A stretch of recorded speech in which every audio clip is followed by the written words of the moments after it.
My name is Natasha Devon, and I am a writer and TV personality, which is a horrible word, but it means that I'm on TV and I have a personality, which comes in handy.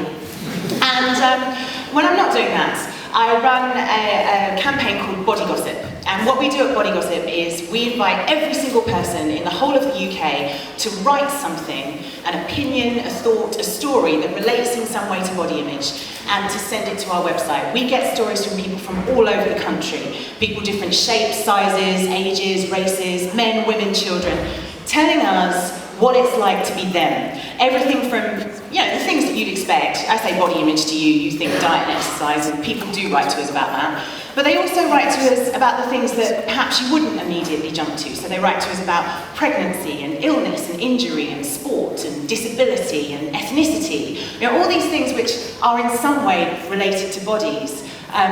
Everyone can contribute to this campaign because everybody has a body. No one is a floating head. So what we do when we receive these stories is we turn them into short theatre shows and films, and we've just released a book which has 300 of them.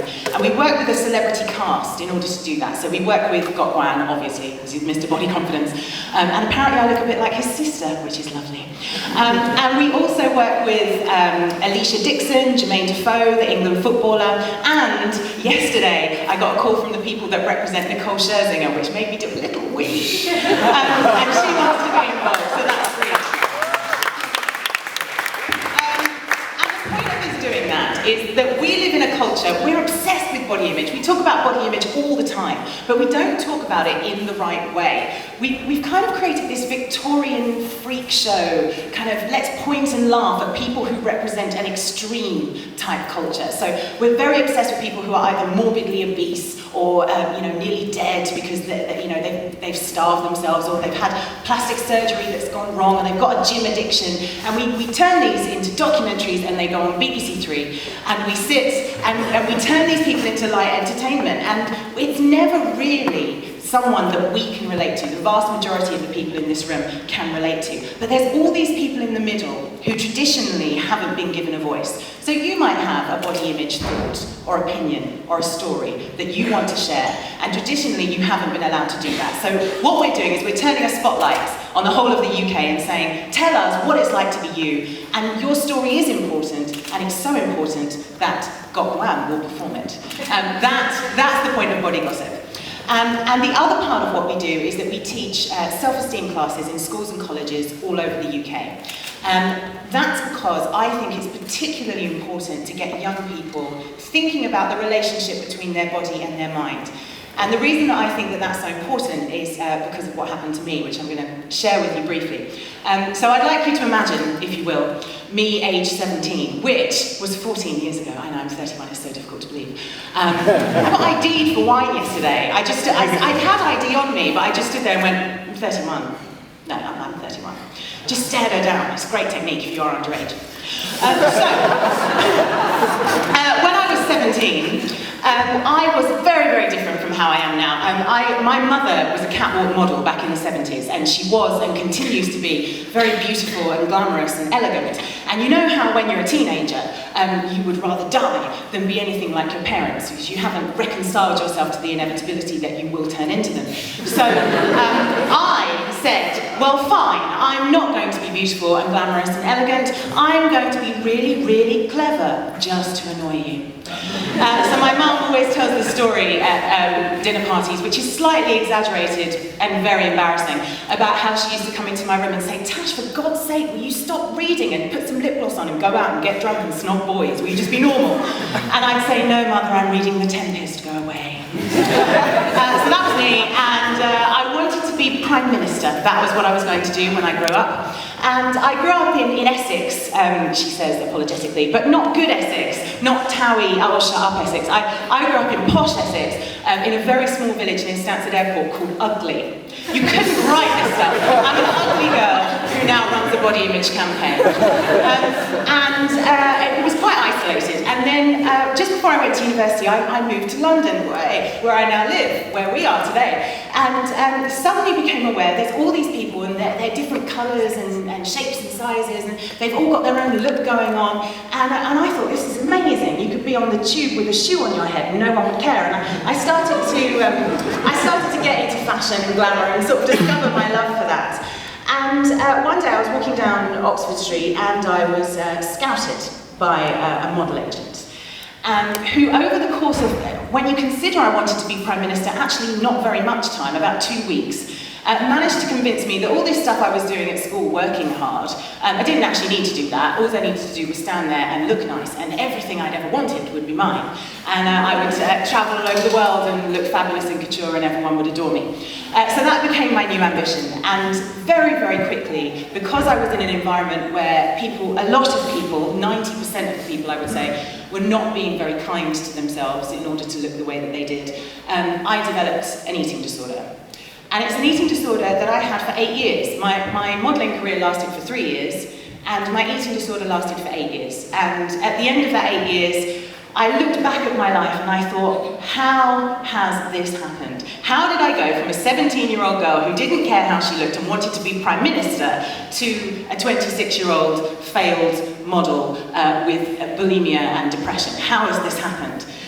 So after I recovered, I became very, very concerned that that would not happen to any other young person, that they wouldn't waste their potential and lose all sense of themselves in the way that I did. So in 2007, I came up with the idea of a body confidence lesson. Now this was before Gok was on the case, so no one had heard of a body confidence lesson, and everyone looked at me like I had 7 heads. And I said, well, I'm doing it anyway, because I think, even though eating disorders are a complicated mental illness, and they wouldn't happen if we didn't live in a culture that told us that if we looked different, our lives would be better. And I wanted to try and make young people aware that we live in a world that provides the kind of fertile soil where low self-esteem can flourish. So we live in a world where in any average UK British classroom, 3 children will be self-harming. 1 in 10 of them will develop an eating disorder before they're 25. Things like depression, alcohol abuse, drug abuse, they are on the rise. They're at record levels in our young people. But all of them have one common root, and that is low self-esteem.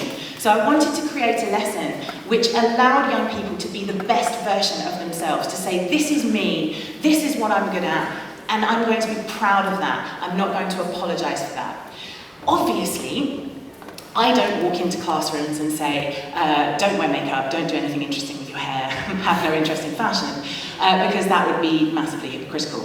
But what I do want them to do is I want them to consign grooming themselves and experimenting with their appearance to where it belongs, which is about 10% of their brains. How you look is about 10% of who you are.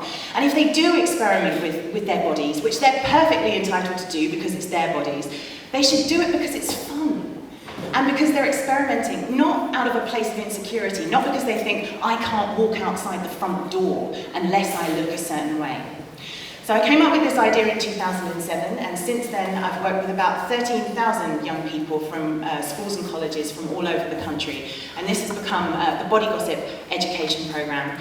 We're supported by Jo Swinson, who was recently made Minister for Equalities, but at the time she was chair of the All Parties Parliamentary Group on body image. And to anyone who doesn't think that this is important, I'd like to just briefly share a story that I heard on the way. I was on my way back from Sky News, and I was in a car, which you need if you're going to travel somewhere. And my driver said to me, "What do you do?" And I was telling him about the self-esteem classes that I teach. And he said, "I'd like to tell you a story." He said, "When I was younger, I was really good looking." And I said, "Okay, is that the story?" He said, "No, there's more." I said, "Okay." He said, "When I was younger, I was really good looking." And he said, "And so was my wife. And wherever we went, we would attract looks." And he said, "They weren't particularly looking at me, they were looking at us as a couple, but my wife was quite jealous. And she always used to assume that they were looking at me. And she used to say, why is that person looking at you? Why is that woman looking at you?" And he said, after a while, this sort of escalated, and she didn't like it when my friends or her friends would comment on my appearance or what a good husband I was. She became very, very jealous. And then we had our sons. We had 2 sons. And she didn't like it when I went out. So he said, I used to be really into boxing, and I stopped going boxing because she used to say to me, "Oh, well, you're just going to the gym to meet women." And then he said, I stopped taking my son out because she thought that I was taking my sons out to pick up women in the park or whatever. And he said, everything that I was about, I stopped doing it. I sacrificed it because I thought that if I did everything she wanted, I could make her more secure in herself and I could make her love herself.